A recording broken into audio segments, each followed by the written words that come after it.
নিজেকে যতটা কম প্রকাশ করবে ততটাই তোমার জন্য ভালো। কারণ সকলে যে তোমার ভালো চায় না, এটা তুমি নিশ্চয়ই ভালো করেই জানো। তাই সবার সামনে নিজেকে একটু কম প্রকাশ করো। কারণ তুমি যতটা প্রকাশ করবে, মানুষ তোমার বিষয়ে ঠিক ততটাই জানতে পারবে। একটা বিষয় মনে রেখো, এই পৃথিবী রেজাল্ট দেখতে আগ্রহী। এই পৃথিবী রেজাল্ট দেখতে পছন্দ করে। রেজাল্ট পাওয়ার আগ পর্যন্ত তুমি যখন মানুষের সামনে নিজের পরিকল্পনাগুলো বলবে, তখন মানুষ হাসবে। তারা তোমাকে নিয়ে হাসি ঠাট্টা করবে আর বলবে, তুমি তোমার মতো এমন অনেককে দেখেছি, অনেক এসেছে, অনেক গিয়েছে, অনেকে তোমার মতো ভাওতা দিয়েছে। তাই নিজের সমস্ত কিছু সকলের সামনে বলতে চেও না। আর যদি ভুল করে বলেও থাকো, তাহলে সেটা প্রমাণ করা তোমার দায়িত্ব। বিশ্বাস করো, এটা শুধু তোমার সাথে নয়, এটা সবার সাথেই হয়ে থাকে। তুমি যখন তোমার বড় স্বপ্নের কথা বলবে, তখন মানুষ সেটা শুনে হাসবে। তোমাকে এমন মানুষ এসে জ্ঞান দিয়ে যাবে যারা জীবনে নিজেরাও কিছুই অর্জন করতে পারেনি। তাই বলছি, যদি কোনো স্বপ্ন দেখে থাকো, তাহলে সেটা বলতে চেও না। বলতে চেও না ততক্ষণ পর্যন্ত যতক্ষণ না সেই স্বপ্ন পূরণ হচ্ছে, যতক্ষণ না সে স্বপ্ন মানুষের সামনে প্রকাশ পাচ্ছে। দেখো, মানুষ রেজাল্ট দেখতে পছন্দ করে, রেজাল্টটাই দেখো। ততক্ষণ পর্যন্ত চুপ থাকো, ততক্ষণ পর্যন্ত নীরব থাকো, ততক্ষণ পর্যন্ত গোপনীয়তা বজায় রাখো, যতক্ষণ না পর্যন্ত মানুষের সামনে প্রকাশ পাচ্ছে। যারা তোমাকে নিয়ে সমালোচনা করছে তোমার উপার্জন, তোমার অর্জনের পরে, তারাই তোমাকে দেখে হিংসে করবে। করতে দাও। তাদের করাই বা না করাই কোনো কিছুই যায় আসে না। তাদের হিংসা, তাদের সমালোচনাকে স্বয়ং উপরওয়ালাও পছন্দ করে না। তো তোমাকে কিভাবে ক্ষতি করবে, তোমাকে কিভাবে ধ্বংস করবে? করতে দাও। যারা যেটা বলছে বলতে দাও। শুধু একটা কথায় মাথায় রেখো যে সময় পরিবর্তনশীল। সময় পরিবর্তনশীল। তাই সময়কে পরিবর্তন করার চেষ্টা করো। মুখের হাসি আর মনের সাহসটা সবসময় বজায় রাখো, তোমার শত্রুর জন্য। তোমার যারা শুভাকাঙ্ক্ষী নয়, তাদের জন্য। তোমার মুখের হাসিটাই যথেষ্ট।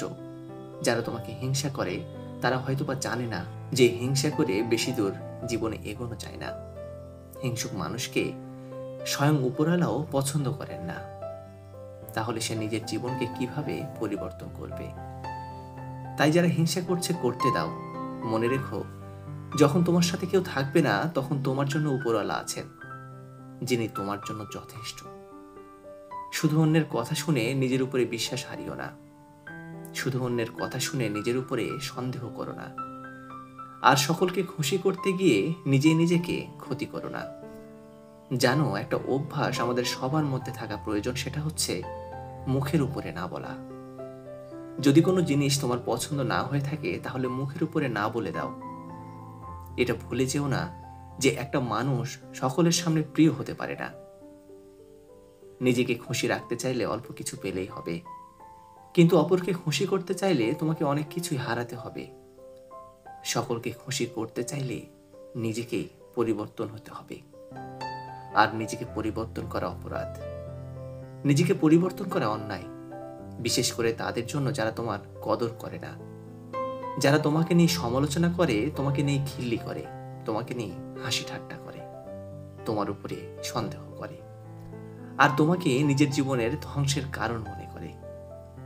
মনে রেখো, প্রয়োজনেও প্রিয়জন হয়, আর প্রয়োজনে প্রিয়জন হওয়া মানুষগুলো তোমাকে ব্যবহার করে ছেড়ে চলে যাবে। তাই সকলের ব্যবহারের অংশ হয় না। সকলের সামনে ভালো হতে গিয়ে নিজের ক্ষতি করো না। দেখো, পরবর্তীতে যেন আফসোস না হয়, যেন আফসোস হয় না এই ভেবে, যদি আমি না বলে দিতাম, যদি আমি বারণ করতাম। আর আমি তোমার কাছে অনুরোধ করব, নিজের ভুলকে গোপন করো না। নিজের ভুলকে গোপন করো না অন্যের সামনে।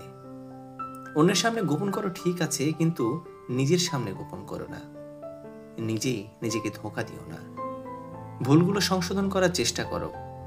যদি জীবনে ভুল করে থাকো, তাহলে সেটা স্বীকার করো। বর্তমানে মানুষ কোনো ভুল করলে সেটা সংশোধন করার চেষ্টা করে না, বরং সেই ভুলটাকে লুকানোর চেষ্টা করে, সেই ভুলটাকে গোপন করার চেষ্টা করে। আবারও বলছি, মানুষ তোমার বিষয়ে ঠিক ততটাই জানতে পারবে যতটা তুমি প্রকাশ করবে। যতটা মানুষকে বলে বেড়াবে। পারলে নিজের মনের দরজায় এমন কোনো বাক্য লিখে রাখো যে মুখোশ খুলিয়া প্রবেশ করুন। কারণ এদেরকে নিজের জীবনের অংশ বানালে হয়তোবা জীবন, যৌবন, অর্থ, সম্পদ সমস্ত কিছুই নষ্ট হবে। মনে রেখো, কিছু মানুষ তোমাকে ব্যবহার করার চেষ্টা করবে, কিছু মানুষ তোমাকে নিজের পুতুল বানানোর চেষ্টা করবে। সাবধান থাকো সেই সকল মানুষ থেকে যারা মুখোশধারী, যারা মুখোশের আড়ালে নিজের মুখ লুকিয়ে থাকে। আর আজকাল মুখোশধারী মানুষ চেনা বড় কঠিন। তাই তোমাকে বলি যে একটু কম প্রকাশ করো নিজের ভবিষ্যৎ পরিকল্পনা, নিজের জীবনের সমস্যা, নিজের পারিবারিক সমস্যা সকলের সামনে বলতে যেও না। কে জানে যাকে তুমি বলছো সেই হয়তোবা চায় না তোমার সমস্যাগুলো সমাধান পাক। তাই গোপনে মেহনত করো, গোপনে পরিশ্রম করো, নিজেকে পরিবর্তন করার চেষ্টা করো। গোটা পৃথিবী যখন এটা ভাবছে যে তুমি হাত গুটিয়ে বসে আছো, তখন নিজের হাত শক্ত করে ধরো। মনে রেখো, একটা দিন আসবে যেদিন তোমার মেহনত তোমাকে মানুষের সামনে আলাদাভাবে রিপ্রেজেন্ট করবে, তোমাকে মানুষের সামনে আলাদাভাবে প্রকাশ করবে। সেই দিনটারই অপেক্ষায়। আর নিঃসন্দেহে সেদিন আর বেশি দূরে নয়। ধন্যবাদ।